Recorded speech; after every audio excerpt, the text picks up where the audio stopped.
ইয়াস বসে আছে সোফায়, শুয়ে থাকতে আর ভালো লাগছে না কাশপিয়ার। বিছানা থেকে উঠে কাবারটা খুলেছে, কতগুলো জামা কাপড় বের করে বিছানায় ফেলে দিয়েছে।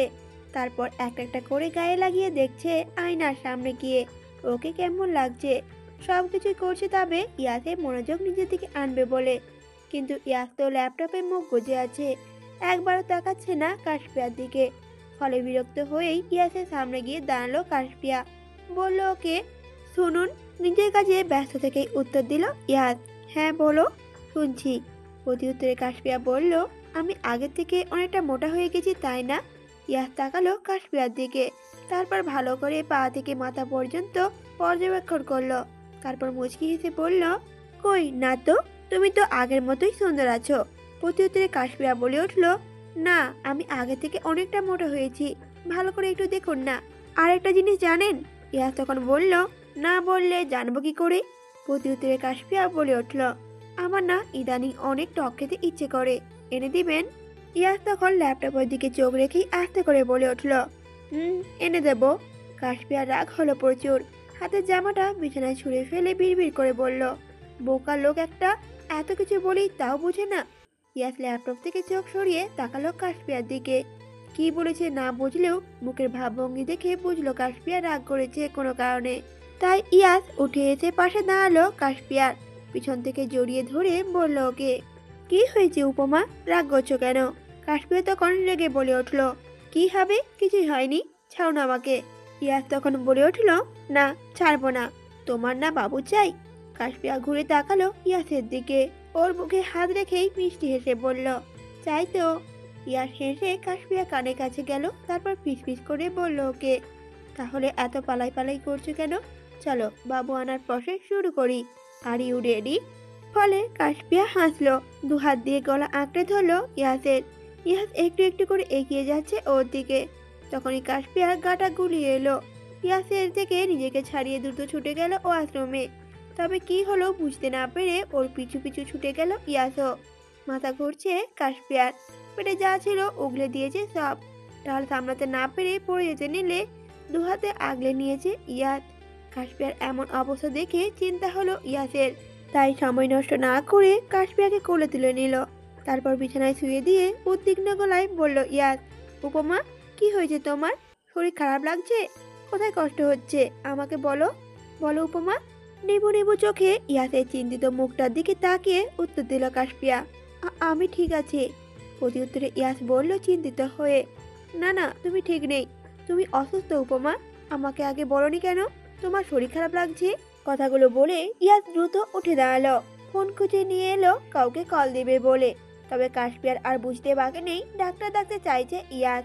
কাশপিয়া ইয়াসের শার্টের কর্নার টেনে ধরতেই ইয়াস মাথাটা নুয়ে তাকালো ওর দিকে। এই সুযোগে ইয়াসের কানে ধরে রাখা ফোনটা কেড়ে নিল কাশপিয়া। ওর হাতটা টেনে এনে রাখলো নিজের উদরের ওপর।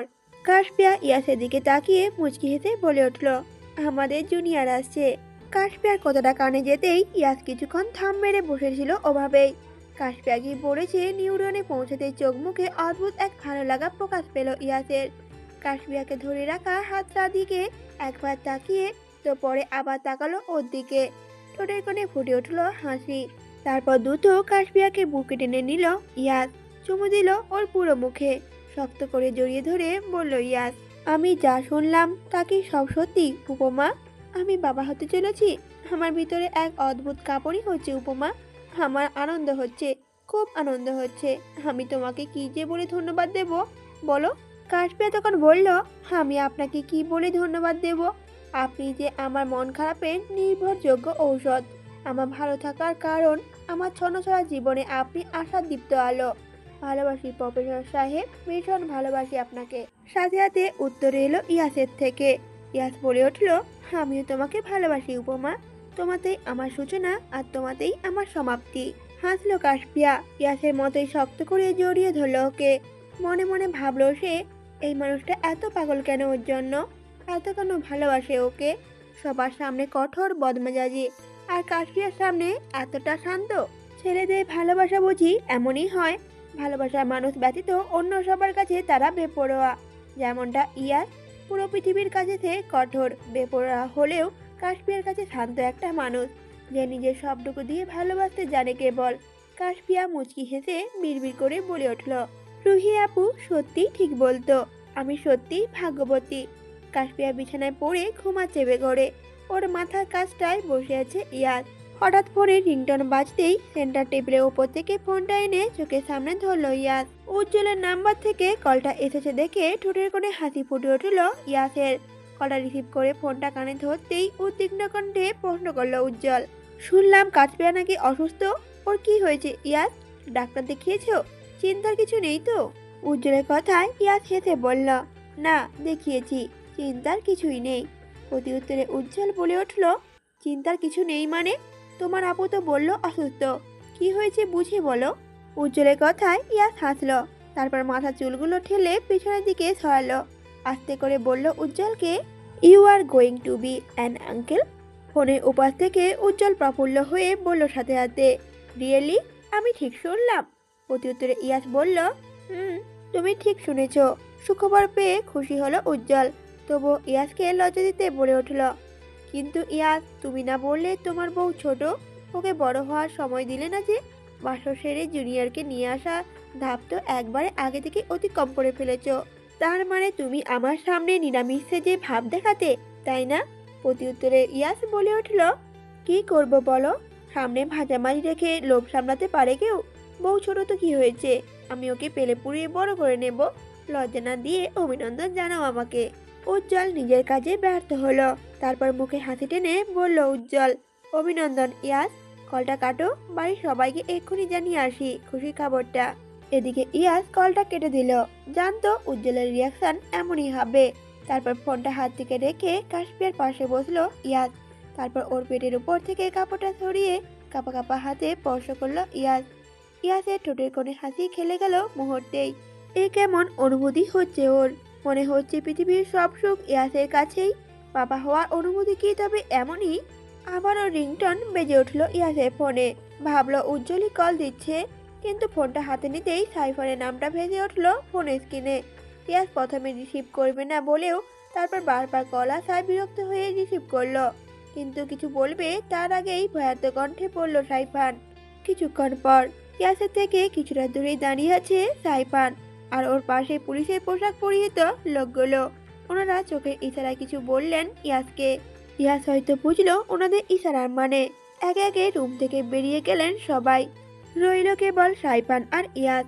সাইফান মেহেককে নিয়ে বসালো সোফায়। পাশে গিয়ে বসলো ইয়াস আর সাইফান নিজে। মেহেক ভয় পেয়ে আছে, কান্না করতে করতে তো চোখ মুখ ফুলে গেছে ওর, তাকানো যাচ্ছে না মুখটার দিকে। ওর এমন অবস্থা দেখে সেন্টার টেবিলে রাখা পানির গ্লাসটা মেহেকের সামনে এনে ধরলো ইয়াস। তারপর বলল ওকে, শান্ত হও মেহেক, কি হয়েছে আমাকে বুঝিয়ে বলো। মেহেকও কিছুটা শান্ত হলো। পানির গ্লাস নিয়ে ঢকঢক করে পান করলো সে। কিছু সময় নীরব থেকে আচমকাই কান্না করে দিল আবারও। কান্না করতে করতে বলল ইয়াসকে, আমার আব্বু খুনি, উনি নারী পাচারকারী চক্রের সাথে জড়িত। ওনার বন্ধুর সাথে ফোনে কথা বলছিলেন, আর আমি পিছনেই দাঁড়িয়েছিলাম তখন। আমি নিজের কানে শুনেছি আমার আম্মুকে উনি নিজে হাতে মেরেছেন। সেদিন ক্যাফেতে আপনাদের মারার জন্য লোক পাঠিয়েছিলেন। আমি জেনে ফেলেছি সব, তাই আমাকে আব্বু মেরে ফেলতে চেয়েছিলেন। তো তখনই তখনই তখনই কি বলো মেহেক? মেহেক তখন বলল, আমি রিভলভারটা হাতে নিয়ে আব্বুর দিকে তাক করলাম। উনি ওটা কেড়ে নিতে চাইলেন আমার থেকে। জোড়াজুড়িতে কখন যে আমার হাত লেগে গুলিটা বেরিয়ে গেছে আমি নিজেও বুঝতে পারিনি। আমি আব্বুকে মারতে চাইনি, বিশ্বাস করুন, কিন্তু কিন্তু আমার কোনো আফসোসও নেই। অমন খুনি সন্তান হয়ে বেঁচে থাকার চেয়ে মৃত্যু ভালো আমার জন্য। মেয়েকে আব্বুর সাথে কৌশিকের ব্যাপারটা নিয়েই ঝামেলা হয়েছিল ইয়াসের, কিন্তু তার জন্য যে কেউ কাউকে মারতে চাইবে তার ধারণাতে ছিল না ওর। এই লোকটার জন্যই তবে রুহি মারা গেছে। ঈশানও অনুশোচনা বোধ থেকে বাঁচতেই আত্মহত্যা পথ বেছে নিয়েছে। সবকিছুর মূলে তবে মেয়েকে আব্বু সালমান চৌধুরী। মাথাটা কেমন করছে ইয়াসের, বিরক্ত লাগছে সবকিছু। কিন্তু মেহেক যে একটা বাচ্চা মেয়ে, বাবার ভুলে শাস্তি মেয়েটাকে পেতে হবে। ইস, মেহেকের কথা ভাবতে খারাপ লাগছে ইয়াসের। ইয়াসকে কথাগুলো বলে আবারও অঝরে কান্না শুরু করলো মেহেক।